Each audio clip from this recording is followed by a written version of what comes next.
significantly altering course of history. There was during my time the map of the world. Hardly anyone can be created, editing a nation state. Muhammad Ali Jinnah did all three. For Urdu speech, I would like to call Aina Shafiq. यहाँ कुछ लोग रहते थे जो दिल महसूस करता था अलल ऐलान कहते थे। गरीबा चाक दीवानों में होता था शुमार उनका, गरीबा चाक दीवानों में होता था शुमार उनका। क़ज़ा से खेलते थे, वक्त के इल्ज़ाम सहते थे। बिस्मिल्लाहिर्रहमानिर्रहीम। जनाब सदर, मुअज़्ज़िज़ मेहमानान गिरामी और मेरे हम मकतब साथियों, अस्सलामु अलैकुम। मुझे आज जिस मौजू पर लबकुशाई का मौका मिला है उसका उन्वान है अजीम रहनुमा मोहम्मद अली जिन्ना। सदेसी वकार, इतने कम वक्त में इतनी अजीम शख्सियत का अहाता करना मेरे लिए बहुत मुश्किल है। कायद आज़म की शख्सियत पर बहुत कुछ लिखा, बोला और कहा गया।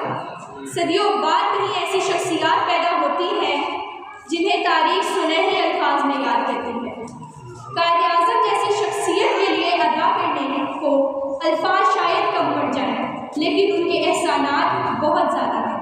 साहिब सदर, अज़मत क्या है, कैसे मिलती है, इस बारे में अक़वाल तो बहुत मिलते हैं, लेकिन अज़मत का बुनियादी असूल ये है कि बेगर्ज होकर ऐसे काम अंजाम दिए जाएं जो इंसानियत को फ़ायदा पहुँचाएँ।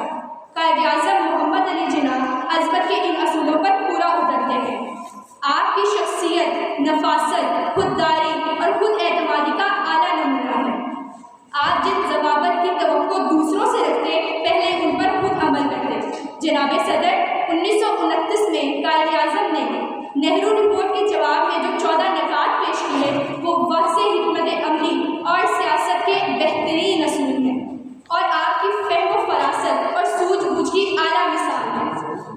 तारीख के और आप उसे याद रखेंगे, तारीख के और आप उसे याद रखेंगे, उस बंदा मोमिन को कोई लाख भुला दे। सदेसी वकार, कायद आज़म मुसलमानों के बुनियादी मसाइल को समझते थे और ना सिर्फ उनका हल करना चाहते थे बल्कि मुसलमान कौम को मुत्तहिद देखना चाहते थे और क़याम पाकिस्तान का मकसद भी एक बेहतरीन कौम का, मुत्तहिद कौम का क़याम है। आज ज़रूरत है कि कायद के नज़रिए को समझा जाए और उस पर अमल किया जाए। कायद आज़म के कौल, काम और सिर्फ काम पर अमल करके हम कामयाब हो सकते हैं और ईमान, इत्तेहाद और तंजीम पर अमल करके बेहतरीन कौम बन सकते हैं। अल्लाह हमारे अजीम रहनुमाओं के दर्जात बुलंद करे, आमीन। तेरी दानिश, तेरी हिम्मत, तेरी हिम्मत तेरा ईमान, तेरी दानिश, तेरी हिम्मत, तेरी हिम्मत तेरा ईमान, निजाते अहले हिंदुस्तान, हयाते अहले पाकिस्तान। शुक्रिया।